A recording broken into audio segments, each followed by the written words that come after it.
So in Halo 2, there is a secret flyable vehicle that most people don't know about, but the thing is, the steps to activate it are difficult. So can I fly the Pelican in Halo 2? Let's give it a shot! So yes, as it turns out, you can fly the Pelican in Halo 2. This was originally discovered by a guy called Mr. Monopoly about 5 years ago. In his tutorial, he did it in the Master Chief Collection, but he did it without using a key skull, the Acrophobia skull. Now, if you're not aware, when activated, the Acrophobia skull allows you to fly in-game.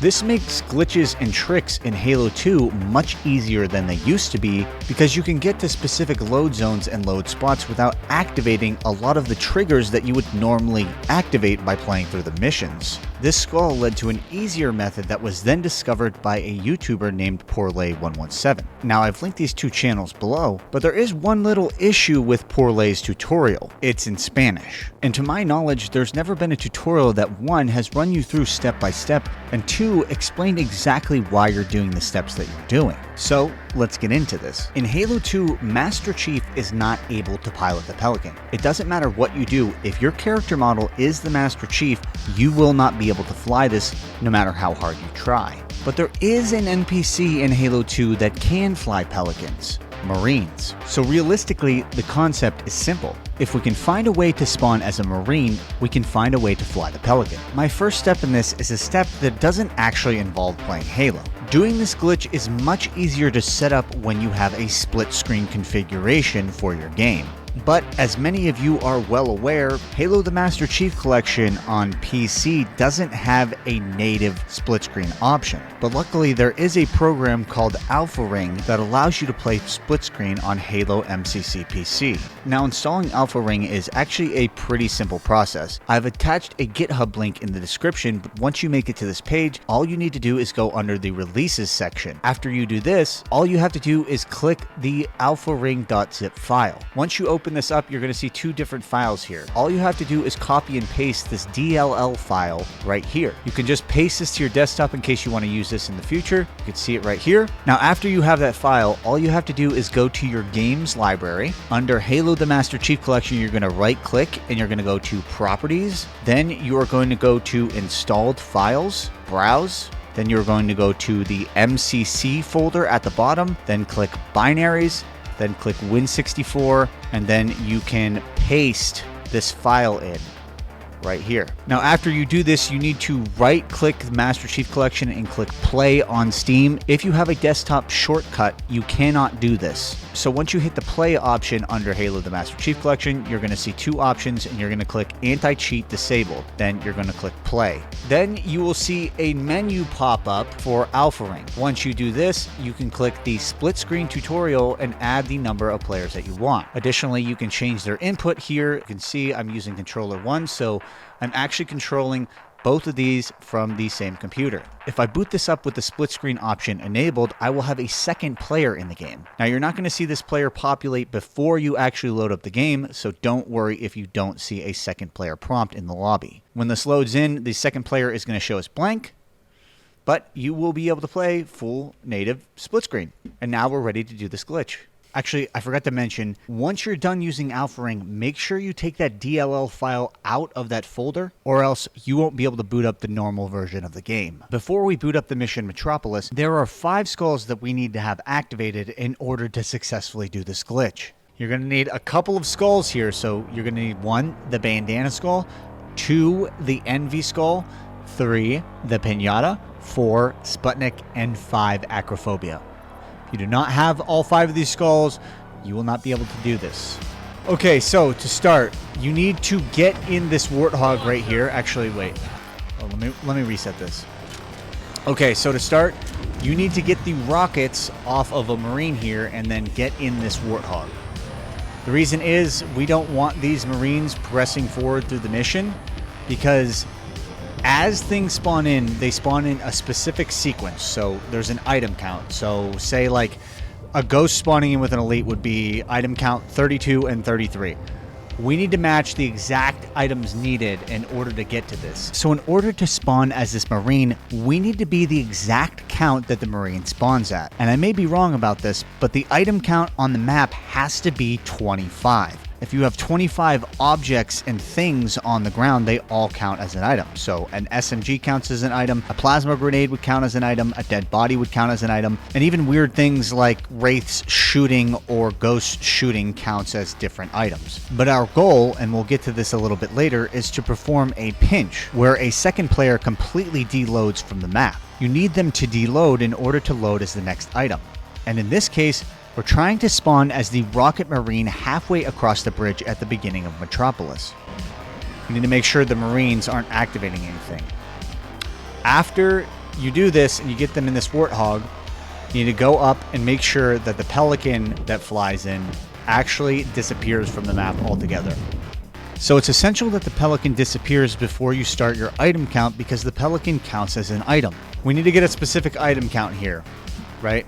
So in order to do that, I have to kill this second player 4 times with a rocket, but I can't pick up any of his weapons or grenades. So I'm going to stand directly behind him. I'm going to jump, and I'm going to beat down. Because I'm jumping and beating down with the rockets, I can one-shot kill him. And I'm backing up slightly because he will spawn forward in front of you. So I just need to do this 4 times in a row. Alright, pause. I already made my first mistake. If you noticed, on the last 3 kills, I picked up a grenade every single time. The trick to this is you need to be standing far enough behind your teammates so that you're not picking up any grenades when you're hitting him in the back. I don't want to subject you guys to a bunch of failed attempts, but I also want to make sure that I'm pointing out some common hang-ups when doing this glitch. This is what it looks like on a successful go-around. You just got to stand a little bit back from your teammate. Now, the next step is pretty simple. After you're done killing player 2 4 times, you can leave player 2 and the Marines behind you near the spawn, and then you can use the Acrophobia skull to fly all the way across the bridge to the end of the tunnel. You don't have to worry about activating any triggers or enemies shooting you or anything like that. Our next step in this is setting up the pinch that I was talking about earlier. Essentially what a pinch is if one player stands in an area where the second player doesn't have enough room above their head to respawn, the waiting to respawn prompt will completely disappear. Like I mentioned earlier, we need a player to despawn in order to respawn as a Marine later. Once you get to the end of the tunnel, you need to slowly fly in the air to the top of the tube. If you're not near the top of the tube, you'll load the second player forward. Now you need to stay crouched the entire time, and I'd recommend inching forward slowly. Once you hit the spot where the second player despawns, you'll know you've done it right. Now, you just need to restart the mission. After restarting the mission, we need to do the exact same thing by getting in the Warthog to get the Marines in the Warthog. The reason behind this is the Pelican doesn't take off until you get in a vehicle or until you progress forward. But we're not trying to progress forward, not yet. So after you restart the mission, you don't have to get the rockets off the Marine. All you have to do is get in that Warthog and get both of the Marines in this. After this, you still need to repeat the same step with the Pelican to make sure that it's deloaded outside of the map. When you're checking to see if the Pelican's despawned yet, make sure you go straight up in the air from where the spawn is. Then fly back to your teammate and stand just behind him towards his elbow. We need to hit 3 plasma grenades out of him using the Pinata skull, but we also need to be standing far enough back from him that we're not picking up any plasma grenades. After getting exactly 3 and no more, you need to have your second player get in the driver's seat of the Warthog, and I would recommend them backing up a little bit because enemies in Halo 2 have extremely far vision. This means that they can shoot at you from incredible distances and even see you from spots they shouldn't be able to. Now, with player 2 still in the Warthog, player 1 needs to fly all the way to the top of the map, and you'll know you're pretty much there when you're about eye level with the 3 towers in the background towards the end of the bridge. While hugging the top of the map the entire time, you need to make your way about halfway across the bridge to where the hole is. Again, the reason we're flying so high in the air is to avoid being shot at, because this will add an item count, which will then ruin the whole glitch. Once above this hole, you then need to fly quickly down to it, and the important part is you need to activate the Envy Skull by toggling your flashlight about halfway in your descent to the hole. The Envy Skull gives you active camouflage, which allows us to avoid enemies and the Wraith that's sitting about 100 feet from the hole. After you touch down, you can simply walk to the nearest truck towards your spawn. Doing this should activate a checkpoint. Now you can just throw a plasma grenade, stick yourself, and if you did everything right, boom. Well, this is where There we go, finally. As you can see, I'm now a Marine. Okay, so now I just need to pilot this Pelican. So I need to fly above the map, make sure I don't die. I can shoot and stuff now. Now what we're going to do is we're going to pilot a Pelican at the end of this mission. So, in order to do that, we need to go back through this tunnel. So once you make it to the tunnels, there's going to be a Warthog on the right-hand side eventually. We're going to need to take this Warthog and drive it as the Marine. Before I go back to this tunnel, though, there's if we hit that loading point that you would normally use to get the lure the Banshee to get the Scarab gun, you'll despawn as the Marine. So we need to take a vehicle through. One thing you'll find, though, is that the Marine wants to get out of the Warthog every 5 seconds.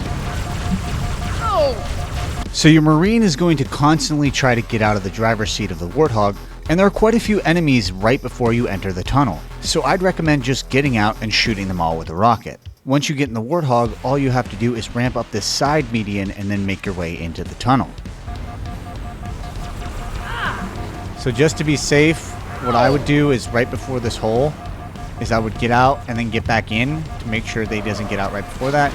You hit the load zone, and then you're good. You can fly to the next section. It's interesting the armor color change too when you're playing as a Marine. We're just going to fly through these sections. So now we just need to clear out the enemies and vehicles in this section of the mission to activate the Pelicans to come in. Once you destroy the wraiths, a Phantom will come in and try to drop off 2 ghosts. After you destroy these ghosts, the Phantom will fly away and this triggers the Pelicans to fly in. Then you just have to wait roughly in this area. And then 2 Pelicans will come in. If you stand in this area, the Pelican will fly in roughly above your head. What the fuck? A mysterious elite somehow hit me in the back while I was waiting for this, but this is what it should look like when the Pelican flies in. Just gotta tap once, and then tap again, and you're in. There's a Marine. If you line up right under the pilot's cockpit where the gun expands, you can hold the enter button to get the pilot to exit. Then you have to press it again to get in the Pelican.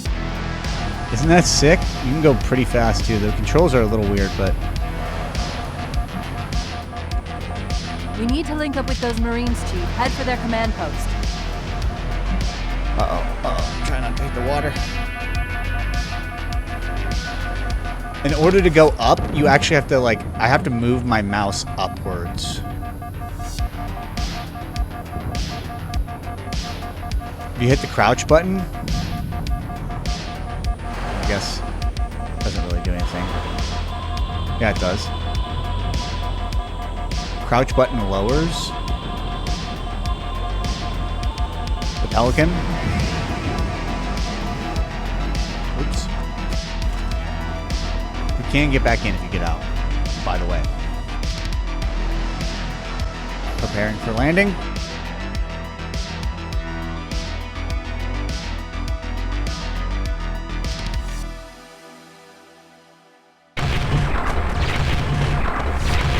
Yes.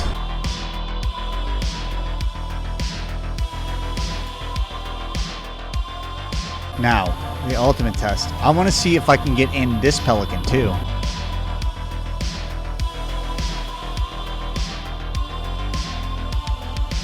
It does feel like, I don't know. I can't tell if holding down, right-clicking the mouse makes it faster or not.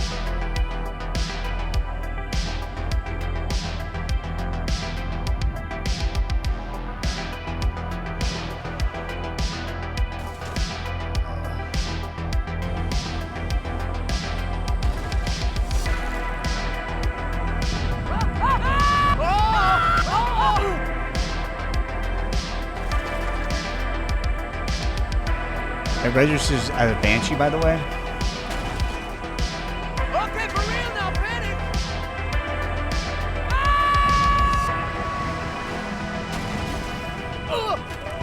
I can get the Marine out, but I can't get in it.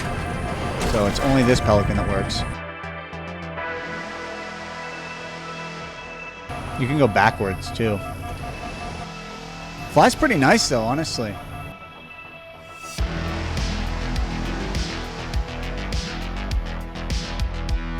You can kind of stop on a dime, too.